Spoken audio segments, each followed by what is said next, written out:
Welcome back, everyone. So glad to have you with us as we dive back into Jane Jacobs's The Death and Life of Great American Cities. Last time, remember, we were really getting into those four conditions for diversity, those sort of building blocks for a city that's really got that vibrancy Jacobs talks about. Yeah, and those conditions really set the stage for what Jacobs tackles in part three, forces of decline, regeneration. And this is where it gets really interesting, especially for folks who are, involved in actually shaping cities. Right, students, practitioners, people making policy. Exactly, because Jacobs kind of throws down a challenge to some of those ideas about, like, what really makes a city thrive. Almost a cautionary tale, in a way, wouldn't you say? Because she says, look, even if you get those four conditions right, you could still fall into some pretty common traps. Yeah. And one of the most surprising, at least to me, was this whole concept of the self-destruction of diversity. Yeah.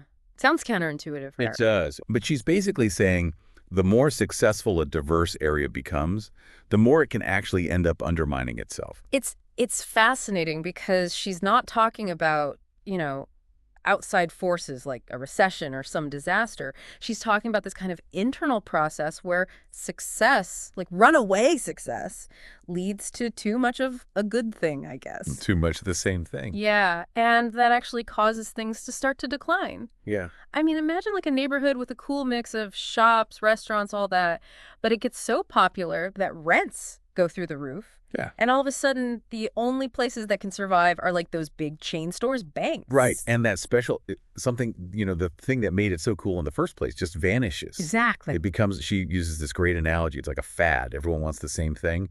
And then it just loses its value because it's everywhere. Right. And she even points to those banks at the 100% location in Philadelphia. Oh, yeah. They're all clustered together, competing for the same prime spot. Yeah. And it's almost like they cancel each other out in a way. Exactly. And then you have 3rd Street in New York. Jacobs talks about how it was this mix, coffee houses, bars, people actually lived there. It had that real neighborhood feel. Right. But then as it got more popular, you had this influx of nightlife, the tourists, tons of strangers crammed into a small area. Yeah, that changes the whole dynamic. Absolutely. And it drives out the very things that made it attractive in the first place. It's like a warning, almost, about how success can be its own undoing. It makes you wonder, how do you actually balance, keeping a place economically alive, but also making sure it doesn't lose that unique character? That's the big question, isn't it? And Jacobs doesn't give any easy answers. But she does push us to think really critically about how we manage growth, development, all of that. Yeah, it's all about that balance, right? Right. And speaking of things that can kind of, undermine a city's vibrancy, she brings up this whole concept of border vacuums. Have you ever noticed how some areas in a city, they might be in a great location on paper, but they just feel kind of dead? Oh, yeah, for sure. Like they're just cut off from the energy, the life that's going on around them. And that's what she's getting at with this whole border vacuum idea. It's like someone sucked the life out. Yeah. Think about the areas that border those big single-use spaces like, railroad tracks or waterfronts or even a huge park. Mm-hmm. Often, instead of being these vibrant edges, they become these zones where nothing really happens. Right. And it's not just about aesthetics either. She's talking about how these border vacuums can make areas feel unsafe. Like she describes those dark, empty streets around the housing projects on the Lower East Side. And it's such a contrast to, that bustling city life you think of with New York. And remember that neighborhood in the John Cheever novel, it was kind of blighted, but not because it was falling apart, physically. Yeah. It had this feeling of being, I don't know, unpopular, almost forgotten, like it was cut off. Right. Like it was missing that vital connection to the rest of the city. Exactly. And Jacobs argues it's because these borders act like barriers. They stop people from walking through, so you get these isolated pockets within the city. So if you think of the city as a living organism, these borders are almost like scars, right? Yeah, that's a good way to put it. They disrupt the flow, that interconnectedness that makes a city work. Right. And she makes this point that's so crucial, about how important it is for people to be mixing together on city streets. It's what makes them safer. It allows for that secondary diversity to happen naturally, and it helps those strong districts to form. And these borders just cut all that off. It's like they interrupt the natural rhythm of the city. Exactly. Hmm? And it's not just those big infrastructure things that cause it either. Right. She talks about how some well-intentioned planning policies can actually backfire and create these vacuums. like those big housing projects that were Yeah. supposed to provide affordable homes, Yeah. they often ended up being so isolated and inward-facing that they unintentionally created these borders. Yeah, it's like they cut themselves off from the surrounding neighborhood. Exactly. So it seems like one of the key takeaways here is that when we're designing or redesigning cities, we have to think beyond just, zoning and land use. Yeah. We have to consider how all these different elements will actually work together and whether they'll help or hurt that flow, the energy of the city, Right. It's about the big picture. the big picture. And that brings us to another really important distinction that Jacobs makes. It's about how we approach, poverty and renewal. Oh, This yeah. whole idea of unslumming versus slum shifting. I Interesting. mean, for a long time, the solution to what were considered slums was just to bulldoze them and relocate people, Right. often to those very housing projects we were just talking about. Yeah. But Jacobs, she calls this approach slum shifting, and she's really critical of it. Why is that? She says it doesn't get at the root causes of poverty, and it often just uproots communities, disrupts their social networks, their support systems. Yeah, I can see how that would be disruptive. And instead of doing that, she advocates for what she calls unslumming. It's more of an organic process where the residents themselves are driving the improvements in their own neighborhood. Interesting. This really resonated with me. It's like she's saying, stop trying to fix these communities from the outside. Trust them to find their own solutions. Empower them. Exactly, empower them. And she emphasizes that the worst possible foundation for unslumming is dullness. It's not always overcrowding or physical decay that's the problem, but that lack of activity, of interest that we were talking about before. Yeah, that makes sense. Think about it. A neighborhood might be labeled a slum based on, certain statistics or appearances, but if it has that underlying vitality, that capacity for diversity, that's what matters. Yeah, like that potential is still there. That potential is there. And she uses some really compelling examples to illustrate this, like the North End in Boston. Yeah, the North End. It's a classic example of a neighborhood that, kind of beat the odds and unslummed itself. They were blacklisted by those conventional lenders, so people couldn't get loans to, fix up their properties. But instead of just giving up, they got really resourceful. Yeah, they found a way, didn't they? They did. A lot of the residents worked in, construction, those building trades, so they started bartering their skills, pooled their savings. It's like they created this whole internal economy to get around those roadblocks. Exactly. And they did it without pushing anyone out or, changing the character of the neighborhood. It really shows you the power of that grassroots revitalization. The kind of change that happens when a community takes charge of its own future. Absolutely. And as people start to do better economically, Jacobs notices this interesting pattern. She calls it self-diversification. Self-diversificate. Yeah. So as people find success at different levels, they develop new skills, new interests, and they start connecting with things outside the neighborhood. Right, they're branching out. Exactly. Yep. And that brings in a more diverse mix of residents, which actually makes the community even stronger and more resilient. Like a ripple effect. Totally. It's this positive feedback loop. Success breeds more success, diversity breeds more diversity, and that makes the neighborhood even more attractive to newcomers, which keeps the cycle going. It's really fascinating how it all works together. Yeah. And it reminds us that cities can be these incredible engines of upward mobility. They can take people who are struggling and help them become part of the middle class. But to do that, we need to create the right conditions. Right, the conditions that allow for that kind of organic growth. Exactly. So what are those conditions? What can we do to encourage more of this unslumming in our cities? And what are the things we need to watch out for? Well, for starters, we need to stop tearing down these vibrant, unslumming neighborhoods in the name of slum clearance or urban renewal. Those programs, they often do more harm than good. Jacobs argues that we need to see the value in these communities and support their own efforts to improve. It's about shifting our perspective, right? Yeah, Seeing these neighborhoods as assets to be nurtured, not problems to be fixed. exactly. And that shift in thinking has to apply to how we think about money and investment in cities, too. And that leads us to one of Jacobs' most, I think, insightful and influential ideas. Oh, yeah. The difference between gradual money and cataclysmic money. Yeah.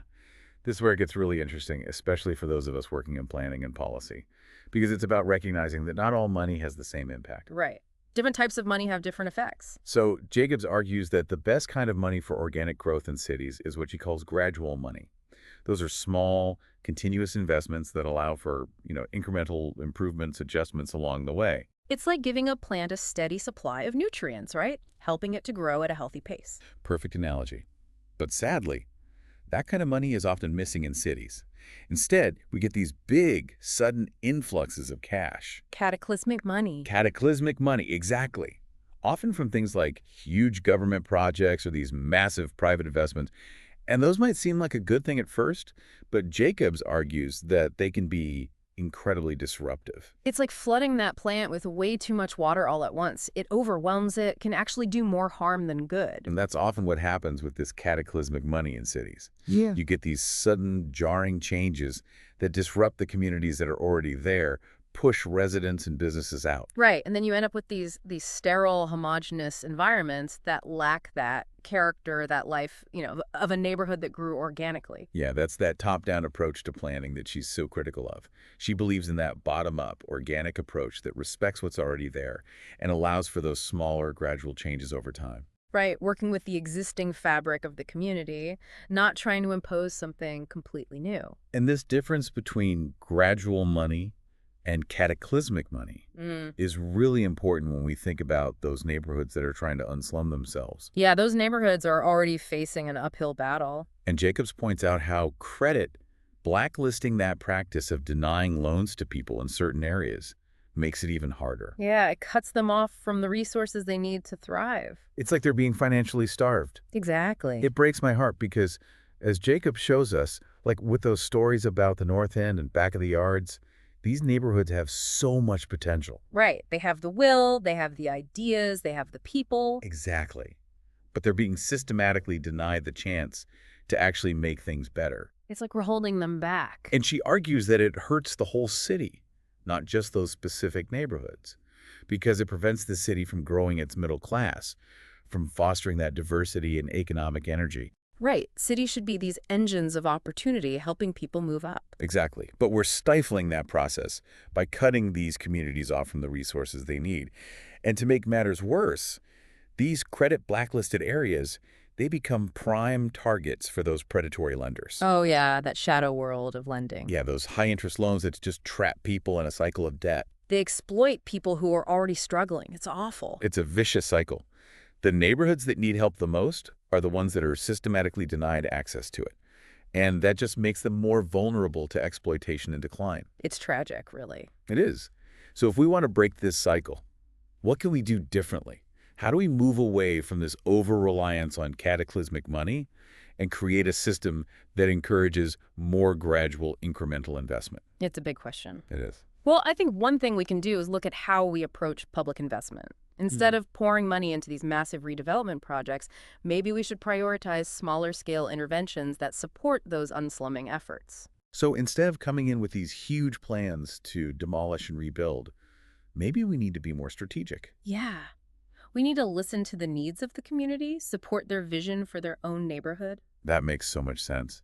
And maybe that involves things like grants or low-interest loans to help people fix up their homes, support local businesses and, cultural institutions, invest in those public spaces that make life better for everyone. Right, those things that enhance the quality of life for the people who actually live there. It's about taking a more holistic approach, recognizing that the health of a city depends on the health of all its individual neighborhoods. Exactly. And maybe we need to explore some new ways to finance these efforts.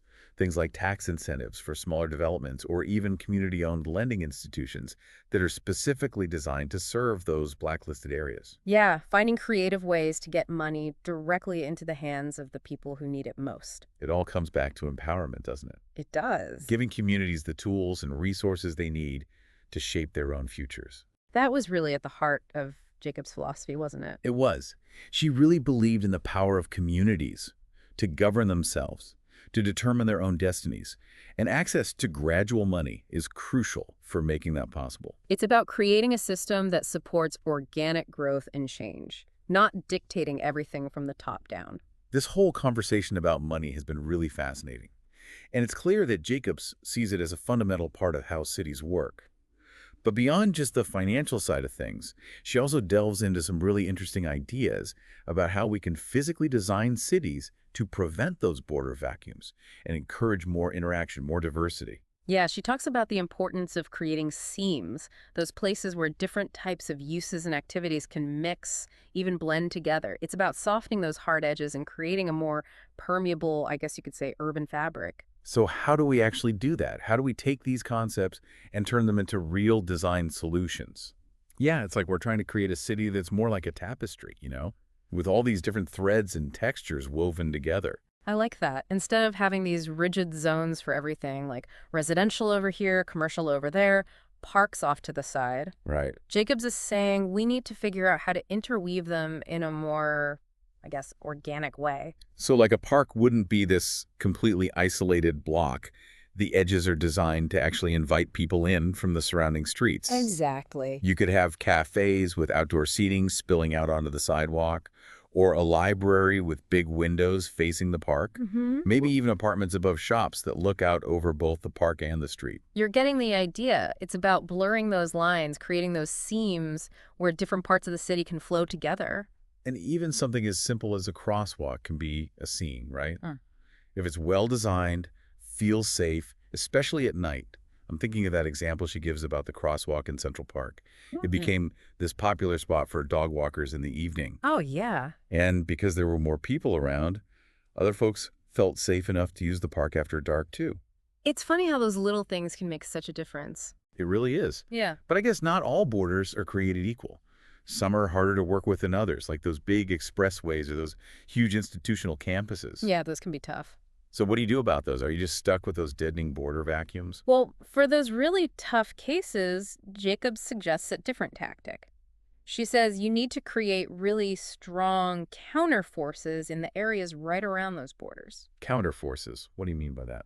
So you basically concentrate all the elements that make for a vibrant street life, lots of people, a mix of uses, short blocks, a blend of old and new buildings, and you pack them into the zones right next to the border. So you're not trying to bring activity right up to the edge of the border itself. Right. It's more about containing that deadening effect, limiting its reach. I see. So it's like you're creating this buffer zone that's so strong and lively, it kind of counteracts the vacuum. Exactly. And it highlights something that's really central to Jacob's thinking, this idea that cities are complex systems. Every change you make has these ripple effects. You have to think about the big picture. You do. You can't just focus on individual buildings or blocks in isolation. You have to consider how everything interacts. It's like playing chess, right? You have to think several moves ahead. Exactly. And the goal isn't just to win the game. It's to create a city that's beautiful, functional, and equitable for everyone. I love that analogy. So, as we wrap up part 3 of our deep dive into the death and life of great American cities, I'm feeling a sense of, I don't know, cautious optimism, I guess. Yeah, I get that. Jacobs lays out some serious challenges, but she also gives us this way to understand them and hopefully some tools to start addressing them. She reminds us that cities are always in motion. They're always changing. And the choices we make today are going to shape them for years to come. Yeah. And one of the most important takeaways, I think, is that reminder that cities aren't just about buildings and streets. They're about people. Right. They're about those relationships, the connections, the interactions that make up urban life. And if we want to create truly great cities, we have to understand those forces, those dynamics that shape those interactions. And that's what Jacobs helps us to do. It's like she gives us this X-ray vision to see beneath the surface of the city, to understand those underlying structures and forces that influence everything. Exactly. And with that deeper understanding, we can start making better choices about how we invest, how we design, how we govern. We can move away from those top-down, one-size-fits-all solutions and start thinking more about those bottom-up, organic approaches that empower communities. That's what it's all about. So, for all of you out there who are passionate about cities, students, practitioners, policymakers, I can't recommend this book enough. The Death and Life of Great American Cities is a must-read. It'll challenge your thinking, spark your imagination, and hopefully inspire you to get involved in shaping the future of our urban spaces. Couldn't have said it better myself. Yeah. So until next time, keep those streets humming and those ideas flowing.